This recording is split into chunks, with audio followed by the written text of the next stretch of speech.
नमस्ते दोस्तों, आज की जागरूकता चैनल में आप सभी का स्वागत है। चलिए आज का विषय शुरू करते हैं। खुशहाल जीवन में अच्छे लोगों की संगति होना बहुत ज़रूरी है। हर कोई दोस्तों खुश रहना चाहता है। ज़्यादा लोगों से गहरा संबंध ना भी रहे, लेकिन तब भी कोई तो एक व्यक्ति किसी इंसान के जीवन में ऐसा होता है जिससे वह अपने मन की बात बता सकता है, अपनी दुख, अपनी व्यथा, हर चीज़ शेयर कर सकता है और अपना मन हल्का कर लेता है। और ऐसा होना भी चाहिए। ज़्यादातर लोगों से संबंध ना भी रहे तो भी कोई बात नहीं, लेकिन यह बहुत ज़रूरी है कि हमारे जीवन में कम से कम एक व्यक्ति तो ऐसा अवश्य ज़रूर होना चाहिए जिसके सामने हम खुलकर अपनी बात कह सकें, अपने मन को हल्का कर सकें। संगत का महत्व भी उतना ही है जैसे कमल पर गिरा पानी मोती जैसे चमकता है, मोती के तरीके से चमकता है, एकदम रोशनी देता है, और गर्म लोहे पर गिरा पानी वाष्प भाप बनकर उड़ जाता है। यही नियम संगति पर भी लागू होता है। जैसे हमारी संगति होगी, हमारे जीवन पर उसका असर बहुत ज़रूर पड़ेगा। अच्छे लोगों की संगति हमें ऊंचा उठाएगी, जबकि जो नकारात्मक संगत है वो हमको हमारा जीवन नष्ट कर देगी और हमें भस्म भी कर सकती है। खुलकर जियो, मन भर कर जियो। इसलिए चिंता से मुक्ति का मूल मंत्र भी यही है, बोलो और दिल खोलो। भीतर जो भी चल रहा है उसे एक कागज़ पर लिखकर उसे फाड़ दो। शीशे के सामने खड़े होकर उसे हम बोलकर अपने मन की बात निकाल सकते हैं।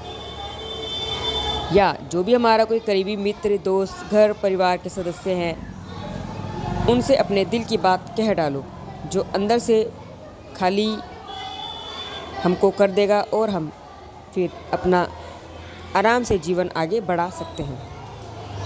भीतर जो भी चल रहा है उसे छुपाने के बजाय कह डालें। जब हम व्यक्त करते हैं अपने व्यथा, अपने बात को बोलते हैं, तब अंदर से खाली होते हैं और मन का बोझ हल्का हो जाता है। यही साधना हमें तनाव से बाहर निकालती है और जीवन को चिंता मुक्त भी बनाने में मदद करती है। जीवन में चिंता दोस्तों एक स्वाभाविक लक्षण है।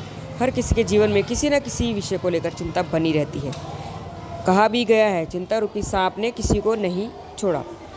लेकिन यदि इसे भीतर दबा के रखेंगे तो हम अंदर ही अंदर बोझ तले दबते चले जाएंगे।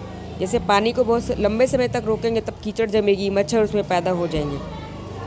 उसी तरीके से गुब्बारे के अंदर ज़्यादा हवा भरने पर वह फट जाएगा। आपने देखा भी होगा। इंसान का मन, मस्तिष्क भी इसी तरीके से है। प्रकृति में हर चीज़ का संतुलन जरूरी है। किसी भी चीज़ की कमी, बहुत ज़्यादा कमी या बहुत ज़्यादा अधिकता नुकसान ही जीवन में पहुँच जाएगी। ये बात किसी भी संबंध में हम समझ सकते हैं। गुब्बारे में लगातार हवा भरी जाएगी तो वह फट जाएगा। मन में लगातार विचारों को भरते रहेंगे और अंदर से खाली मन को नहीं करेंगे तब वह मन फट जाएगा। हमारा दिमाग भी काम करना बंद कर सकता है। तो हमें ऐसा नहीं करना चाहिए। जैसे कूड़े डस्टबिन है, उसका डिब्बा छोटा है, हम उसके अनुसार इसमें कूड़ा भर सकते हैं, डाल सकते हैं। ज़्यादा ओवरफ्लो करेंगे तब डस्टबिन से बाहर कूड़ा निकलेगा और आसपास गंदगी फैलेगी।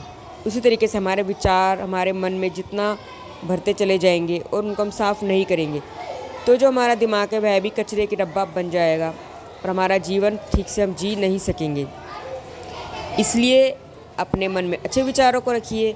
बाकी कचरा जो है, व्यर्थ के विचार, फालतू बातें, उसको निकाल दीजिए। और यह हम ध्यान लगाकर, ध्यान साधना से कुछ देर शांति से बैठकर, अपने आप में बैठकर, प्रकृति से जुड़कर, भगवान की साधना कर कर, ध्यान लगाकर यह सब हम कर सकते हैं। समाधान यही है दोस्तों कि हम अपनी भावनाओं को व्यक्त करें, यानी चिंता परेशानी को किसी से भी साझा करना सीख लें। अब बात यह आती है कि किससे मन की बात को कहें। तो यदि कोई मित्र, सखा, कोई आपका घर परिवार, कोई करीबी आपके पास नहीं है, तब उसका सीधा सा उत्तर है कि आप अकेले में शांति से बैठ जाएं। आपको अपने अंतरात्मा से ही आपके सभी जवाबों के उत्तर मिलते चले जाएंगे। क्योंकि जब आपके पास कोई भरोसेमंद मित्र, परिवारजन या ऐसे गुणी लोग नहीं हैं, तब आपको अपना खुद का जो अपनी आंतरिक चेतना है उसको ही जगाना होगा। यानी खुद से इस पर आपको विचार करने का प्रयास करना होगा। ओके, धन्यवाद। नमस्ते दोस्तों।